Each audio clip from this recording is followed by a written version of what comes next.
Yra vietų, kurios regis turi savitą likimo jausmą. Raseinių rajono kultūros centras – viena iš jų. Kiek mena šio krašto kultūros mylėtojai, kultūra čia niekada nebuvo įleidžiama be išbandymų. Lyg būtų nerašyta taisyklė. Prieš skambant muzikai, prieš pakylant uždangai pirmiausia turi nutikti kas nors truputį keisto. Pirmasis pastatas, kaip pasakojama, neatlaikė stogo svorio, jis įgriuvo. Tarsi kultūra būtų per sunki vienam stogui.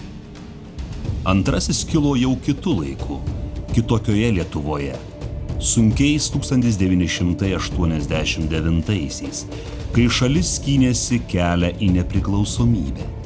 O kultūra, kaip ir visa kita, buvo statoma ne tiek iš betono, kiek iš tikėjimo. Tai buvo metai, kai reikėjo rinktis ar statyti sienas, ar ateitį. Dažnai tekdavo daryti abu iš karto. O šis pastatas pasirinko lėtąjį kelią. 9 metų renovacijos. Skaičius, kuris skamba beveik simboliškai. Tiek laiko užtenka užauginti vaiką, išmokti kantrybės arba suprasti, kad kai kurie dalykai tiesiog nevyksta greitai. Per tuos metus buvo visko. Atidėliojimų, pildymų, svarstymų, sprendimų, kurie dar kartą buvo svarstomi. Kartais atrodė, kad durys atsidarys greičiau idėjoms nei žmonėms.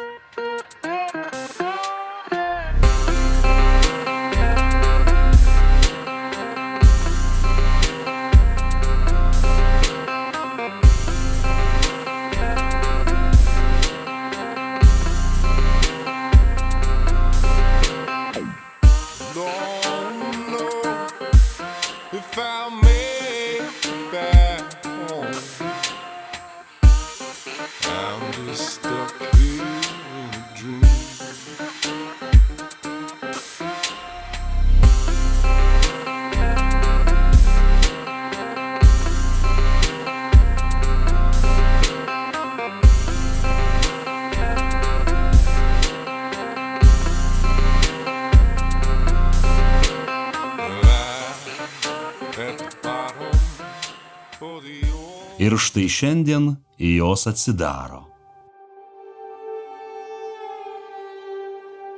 Paprastai, tiesiog atsidaro durys. Gal tai ir yra didžiausia prabanga, kai viskas pagaliau vyksta sklandžiai. Norisi tikėti, kad šįkart kultūra Raseiniuose galės gyventi be nuolatinių išbandymų, be simbolinių kliūčių, be likimo ironijos. Nors, pažįstant kultūrą, ji vis tiek ras būdų mus nustebinti. Tikimės, jau ne statybomis, o tuo, dėl ko visa tai ir buvo pradėta. Susitikimais, muzika, žodžiais, kurie lieka. O jei kas nors ir vėl nutiks, na kągi, tai matyt tiesiog Raseinių kultūros tradicija. Bet šiandien leiskime savo trumpam patikėti. Viskas vyksta taip, kaip ir turėjo vykti.